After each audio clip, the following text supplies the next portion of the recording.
Ladies and gentlemen, please welcome this evening's guest moderator from the Museum of the Moving Image, David Schwartz, and tonight's guest, Academy Award-winning actor Robert Duvall. Okay. Well, I'm very honored to be here with you, and I love this new movie. Could you, I guess just to start off with, tell us a little bit about the character that you play, Red Bovie, in this film? Well, Red Bovie, pretty interesting character. He was started about 30 years ago by Bill Whitliff, the wonderful Texas writer, who also wrote the screenplay, the teleplay for Lonesome Dove from the great novel by McMurtry. And he had this already, but we waited many, many years to get this off the ground. But it's almost as if this character, Red Bovie, is a descendant of those guys from Lonesome Dove. And it's a character I always wanted to play, and it took a long time to get it off the ground. Dennis Hopper was going to direct it, then a French guy was going to direct it, and then now was the time. It was now or never, and a Spanish guy showed up, Emilio Aragón, with a full crew and the money to do it in Brownsville, Texas, in the Rio Grande Valley. So we did it in only 23 days. It took him about 35 years to get it off the ground. We had 23 days. So it was a lovely movie to make and a lot of fun. And the young woman, Angie Cepeda, is from Colombia. They tracked her down from Madrid to play the Mexican. She's a wonderful actor. Her first American movie. And the young man that played my grandson is Jeremy Irvine was the young actor. Yeah.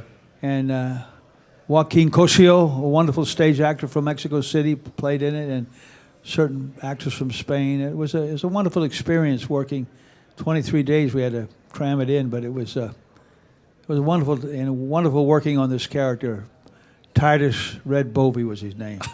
So it's a character who is aged. So I read somewhere that you said you wanted to age, wait 25 years so you could be old enough to play the character. Yeah, well, when we finished Lonesome Dove, Whitliff said to me, now we should do, A Night in Old Mexico. I said, no, it's too soon. We got to wait. I got to get a little older, So we did, and it was an interesting journey. It's interesting because Whitliff can be difficult to work with, great writer. But so what he did was he kept putting snags in the road, and finally, about a week before we would start to film, he said he's going to pull the plug on it for whatever reasons, technical reasons. So Rob Carline, one of the producers, I said, you go to Whitliff and tell him this. And he said, if you pull the plug on this movie, it'll be more heartbreaking for Bobby Duvall, to not do this movie than it would be for Red Bovie to lose his ranch within the movie. So he said, I get it. So then we went into full production. It was greenlit, and we went from there. And it was, from what I understand, it was really done like an old-fashioned independent film. You had very low budget. You only had a few weeks. Absolutely. To shoot. 23 days, that was it. We went down there and, semi-guerrilla filmmaking, on the run. It was a great experience. Sometimes when you work fast, you can only have a chance for 2 or 3 takes. Yeah. It's better. I just did a film with Robert Duvall. We had 60 days to do it. And, sometimes it's just your energy dissipates. It's better the compact thing of having to work fast sometimes is very beneficial, I think. So 23 days can be okay sometimes. It was fine with Emilio directing, and I love working in the Rio Grande Valley of Texas, right there, Matamoros, right across from Mexico. And what is it like when you're doing a film? The thing I think that's the hallmark of your acting is that it's like you really do become this other person. I mean, I know that's the goal of acting, but you seem to just really transform in a very, like the character takes over somehow. So how does that work for you? Well, I think the transformation is a legitimate word, but it's also going to become an illegitimate word because it always has to be you doing it. Right. Turned in a certain way, as if you become another character, which you kind of do, but it has to be you. You only have one set of emotions, one psyche, one temperament, and sometimes you become another character. If that's done cerebrally, then it could be off. It's got to come from you, from your whole human infrastructure, so to speak. So that's what character acting is about. I love to do different characters, whether it be this guy or when I play Joseph Stalin, where I played a Cuban barber with Richard Harris, whether I played Adolf Eichmann, good guys, bad guys. I played Robert E. Lee in a movie, The Great General, that led the Confederacy. So you have to find in you what that character calls for and turn it as if it's that character. It is that character, but it's still you masked, so to speak. Yeah. So what was it about Red that you embraced that really meant a lot to you? Because this is Well, it was not a difficult journey because I through the years I'd liked this character and I just followed the writing. Yeah. Once in a while you improvise, but if the writing is really, really good, you don't need to improvise. But I love to improvise when called for. But the script is so good. For instance, he had lines like "Am I right or Amarilla?" And I had a Mexican guy come up that really happened to Whitliff. Give me $1, watch me cut myself. He had the cut marks all over. And all these different sayings from Texas. And the music, dos juntos, means two sides. The Mexican side and the Texas side, music blended, is a wonderful, wonderful type of music that was evident in the movie. So many, many kind of ingredients go into it that made me love this character, and I just felt that all I had to do was follow the text, so to speak. And I did improvise one line at the end that gave me a tremendous emotional thing. I said, it was nice to see this. You're a man now to my grandson, and I had a new lady love that I found. My life has been turned around. And I said, I found all this, and I said, and I found me a grandson. And when I said that word, Whitler said, I wish I'd have thought of that line. Because I had a truly very deeply emotional moment that was totally unplanned. Yeah. And just happened out of the blue. Wow. Well, he can take credit for it, but we know the truth now. So we have a few clips to show. So why don't we look at the first clip and your character's facing, basically living, having to move and live somewhere you don't want to live. So you're about to go off. Right, they're right to take me to an old age home because I lost my little ranch, my little humble ranch, on a foreclosure to the bank, and they're taking me off. I find that I have a grandson on that day that I never knew I had because my son had left me, my wife had left me. I didn't even know I had a grandson until this day. And the lady that kind of oversaw the selling of the farm, the ranch, is taking me to an old age home. Okay, so let's run the first clip. I had a very good stunt driver there. He was a very good driver, good stunt man. Sometimes you do your own stunts, but you had a good driver there that did that actually. Yeah. You seem to love your. I associate you with so many great westerns you've done. You've never lived in Texas, but you're legend there because of Lonesome I spent a lot of time there. Actually, my mother's people were from New Boston, Texas. Yeah. I don't know them, but I spent time. But when I was a kid, and at the end of World War II, I was young, and my brothers and I spent 2 summers on my uncle's big cattle and sheep ranch in northern Montana. And I think that's what gave me an interior to be able to do these parts, the beginnings of it at least, to do westerns. Yeah. Horses. I like to do my own riding and all my own horse work, all my own singing, and all my own dancing in movies. And so I am drawn to westerns, and I do like Texas a lot. I do. It's like a separate country, really, Texas. Yeah, and you had the luck of working with John Wayne on True Grit. I mean, what was that like? I think it was nice. It was great working with John Wayne. It's a different kind of filmmaking then. I'm not enamored with some of the old filmmakers. That director said to Glenn Campbell, the actor, at one point, he said, "When I say action, tense up, goddammit." Henry Hathaway. You don't do that with. You can imagine doing that to Joe Montana in the Super Bowl. I mean, you don't. There's a difference between intensity and tenseness, So, but it was nice working with John Wayne, the Duke. He was a very underrated actor because he learned his craft as he went along, and by the time he did the movie The Shootist at the end of his career, I thought it was a wonderful performance. Yeah, it really, really was. But it was nice working on that, and they made a sequel to that and everything. But and Charlie Portis was a wonderful writer from Arkansas. He only wrote 1 or 2 books, really, but he was a wonderful writer, and it was a nice movie to work on, definitely. So how do you work with directors? Actually, I guess a Spanish director, Emilio Aragón? Yeah, he's very powerful in Spain. He speaks wonderful English, Yeah. and it was fine. And they said, well, what was it like? What was it like in Texas to work with a Spanish director? I said, better a director from Madrid than a hack from Dallas. So so he was fine to work with. What I was wondering was, like, how do you sort of build the traits of your character? Like, your character has such a particular way of talking in this movie and a laugh. I mean, he's a really gruff character, but like a real sense of humor also. And how do you sort of put together the... I just followed the logic of the script, really. Yeah. I just went with it and let myself be victimized in a good way by the script. I just went with it and didn't intellectualize it too much. I just let it take me. And I felt I trusted the material, and I think I pretty much, on the best of days, trusted myself with that material. Yeah.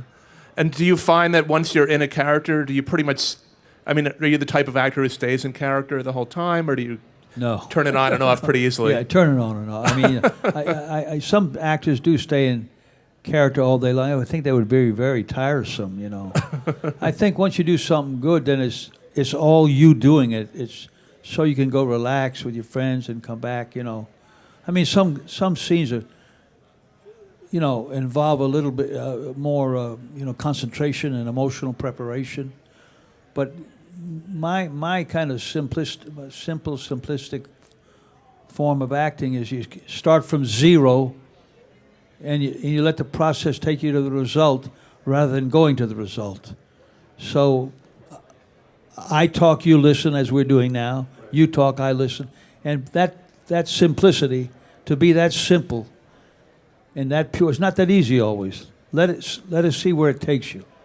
Let us see where it takes you. Yeah. And if you're true to that, then you could be rewarded with some surprises around the corner that if you were trying to force it, those surprises might not happen. Yeah. It's so great to see you in a film where the whole film is really built around your character, and you had one a few years ago, Get Low.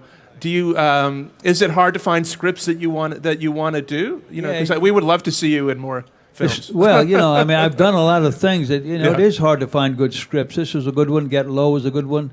I like it. Sometimes it's much easier to raise $100 million with a great big name than $5 million or $4 million, a low budget film. I like certain low budget films, and I really like to do them, and I've had a pretty good success at doing them. But if a big film comes along like the one I've done with Robert Downey Jr., The Judge, we had 60 days to shoot that. So, and a lot of time wasted. But as I said before, sometimes when you work fast, things happen that don't allow a process of dissipation for things to dissipate like they can do in a big budget film. We have one more clip, not to give away too much of the story, but your character, instead of going to an old age home, takes off to Mexico to have a good time, and you get into an adventure with a suitcase full of money that you didn't expect to have. So that's all I want to say to set up this scene we're about to see. So let's run the second clip.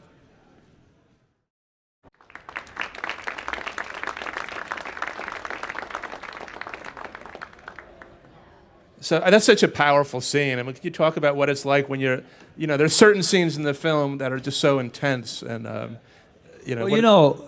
always try to make sure it comes out of my temperament. So the young actor there, Jeremy from England, he'd been in the War Horse. He was jumping in on me at the wrong time, and it made me mad. So I said, "Jump in on me any place you want to. Forget about the script." So when he jumped in on me, like unexpectedly, like that jolted me and got my motor going, So I went with it. So you go with the moment. You go with what happens. You don't deny the reality of what's happening at the moment. So I was able to use that within that situation, and it's nice. And I don't know if I said the young lady from Colombia. Yeah, that's her first American movie. Wow. Her mother was a prosecuting attorney in Bogota. She had to sit behind a curtain when she prosecuted the drug people for safety reasons. And actually, her mother died. It's her first American. She's very talented, Angie Cepeda. We were lucky to find her. And, as the movie goes on, I won't give it away, we kind of find one another. And going to old Mexico, he finds a new life, a new love, and things turn around for him, that started out very negative. It's kind of a sweet story that way. As we said, it's a yarn, a narrative, a fictional tale. It's kind of as I was saying before, it's a sort of surprisingly sweet movie. I sort of didn't expect that, but it's like an old movie, a nice beginning, middle, and an end without too much violence, too much of this or that. Just a nice story that Whitliff came up with. It's a real Texas story. Yeah. It could be universal, but it's definitely a Texas story to begin with. I just want to ask one thing, then we'll take audience questions. But right now we're in a building that used to be a post office, and you used to work at a post office in New York, and you had your early days here acting in New York. So could you just talk about in between jobs, which were few and far between at the time, you have to take jobs to get along. Dustin Hoffman worked here. Gene Hackman loaded trucks. We had these jobs, and I finally got a good permanent job at the 42nd Street post office. It was good. I never had money in my pocket like that, $100 at a time. I never had money like that. I'd been in the Army. It was terrific, and I really was grateful to have that job. But I said to myself, after 6 months, if I don't quit this job, I'll be here in 20 years. So I quit the job. I had to. And to go back, I had to be semi-destitute because, I had to find my way in the business, and I couldn't do it at the post office.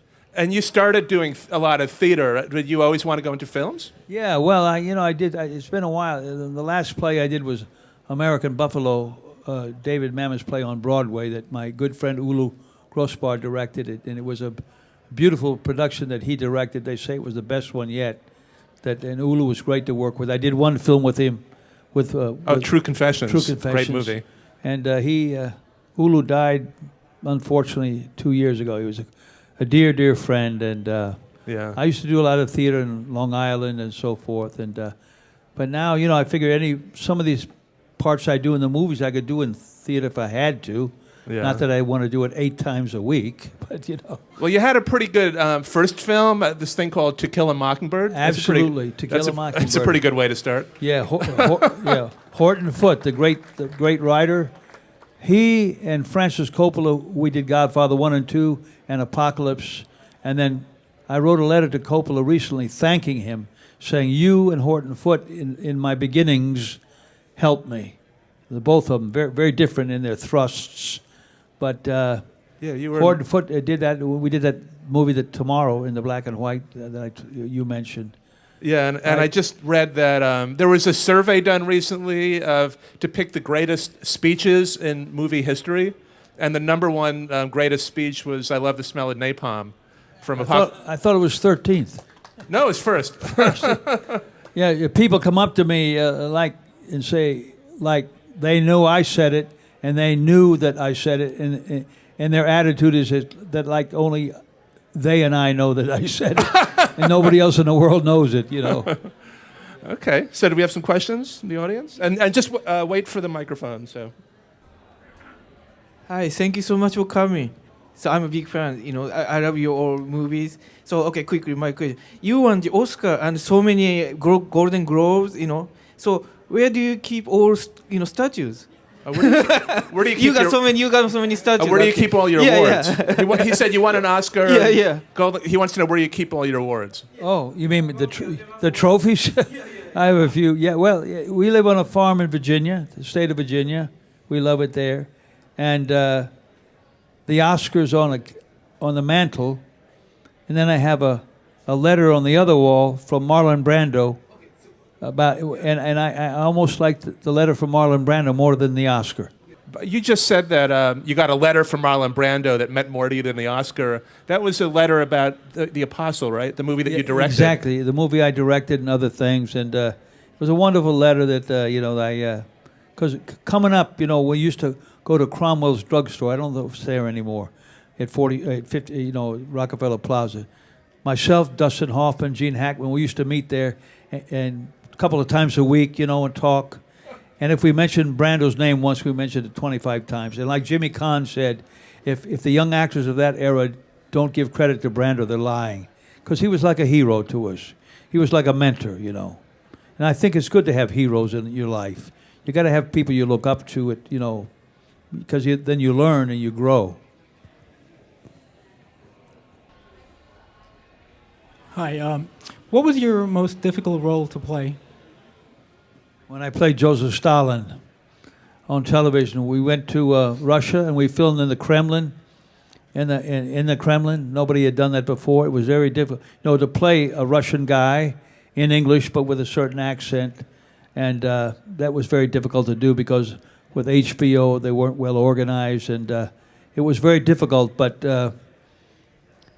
what happened was when it was aired and everything, Nikita Mikhailkov's father, the great Russian director, his father had worked under Stalin 8 times, and Stalin and Nikita Mikhailkov, the father of that had worked with Stalin, liked our production a lot, and I guess he liked what I did a lot. So that was like a great review. So it was very difficult to go over to a foreign country like that and do that, because that's right when things were changing, and it was. The first day I came out as Stalin, the people like ducked. And then when they served the food, the people weren't used to having good food. They piled bread on top of bread and meat on top of meat, you know, from the caterer. But that was a very rewarding in a strange kind of way, in a negative kind of way. But it's something I always remember as very difficult but pleasing at the same time. Hello.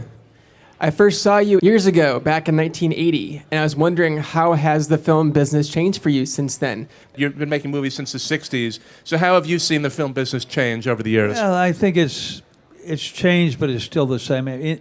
All I can say, like, in the 70s was the golden age, so to speak, and that filmmaking, and it's as if the independent films were within the system.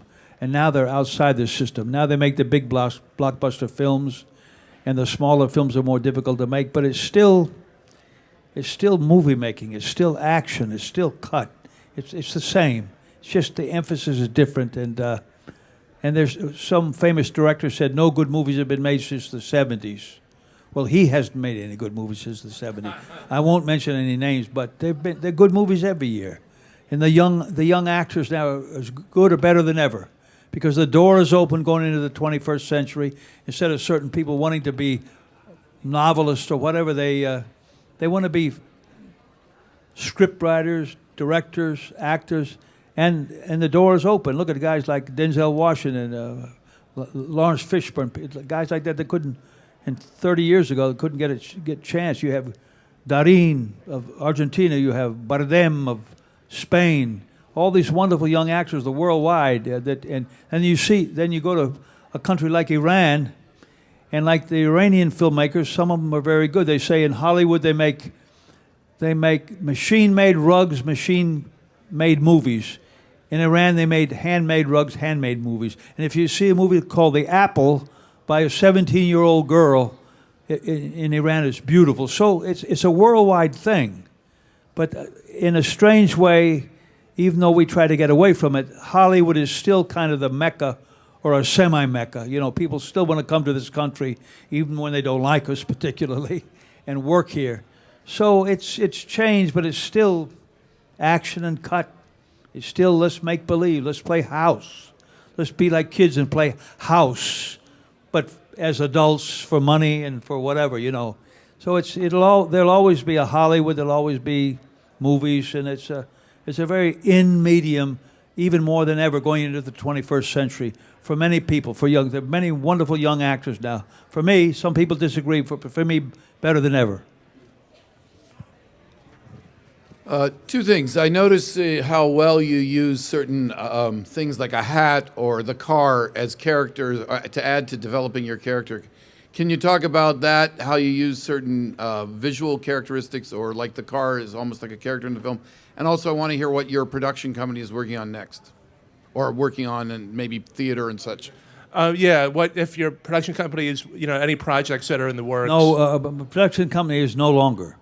I work independent now more. But you know, when you do a part like this, the hat, and in a western, the horse, the costume is very important, and those things of doing the hat and so forth, they come more intuitively. You don't necessarily plan them out. It just comes with the rhythm of each scene, so to speak. Yeah. And the car. The car. It's funny because in this movie, and also in the Downey movie, I drive a Cadillac. I told the director in the Downey movie, I drive a Cadillac. Why don't you change? They didn't change it, so I drive a Cadillac in both movies. But he had this. That was true. Good question, because it's like an extension of the character, the car.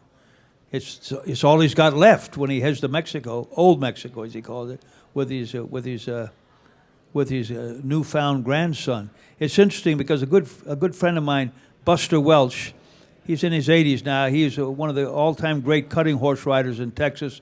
He trained all the cutting horses on the King Ranch for a long time. And he, today, when he talks about going down into old Mexico. The old people talk about old Mexico. It's a kind of a saying, you know, which is interesting. And I think that's where Whitliff got that as the author, thinking in terms of old Mexico. Do you have any advice for a young actor or actress or writer? Is there anything that you wish you had known when you were starting out? Well, you know, you always wish you knew certain things better. But for young actors today, I always say when I meet them, always get with a group. You can't act independently. You have to get with a group and kind of work together. And from there, maybe something will branch out for you. Go to a city, New York, Chicago, or whatever, maybe Washington, D.C., L.A., but get with groups that you can kind of rely on, you know, and from there, hopefully maybe a springboard will happen into something on a commercial level. It was a pretty good idea for you to be roommates with Gene Hackman and Dustin Hoffman. That was a good... Yeah, way back.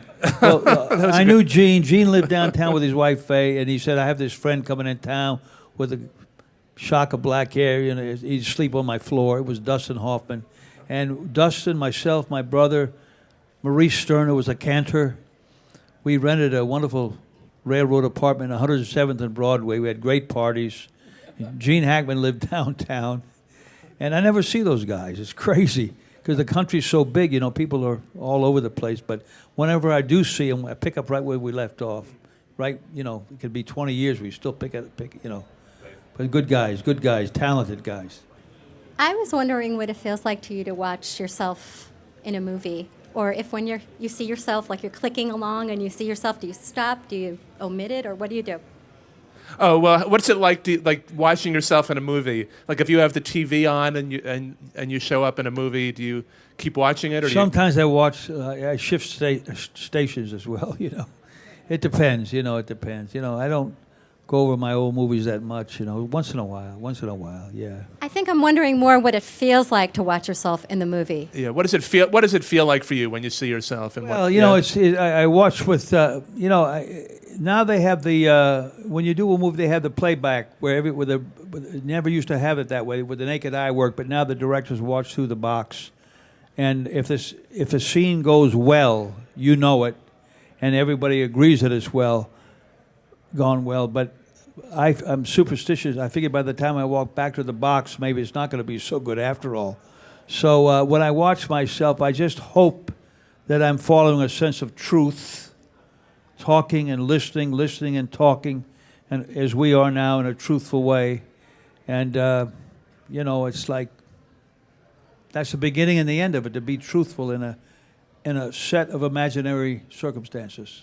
That's what I try to look for in myself and in other actors as well. Over here, okay. Yes, hello. Me and my sister, you know, basically think that the Godfather series is like the best series of feature films.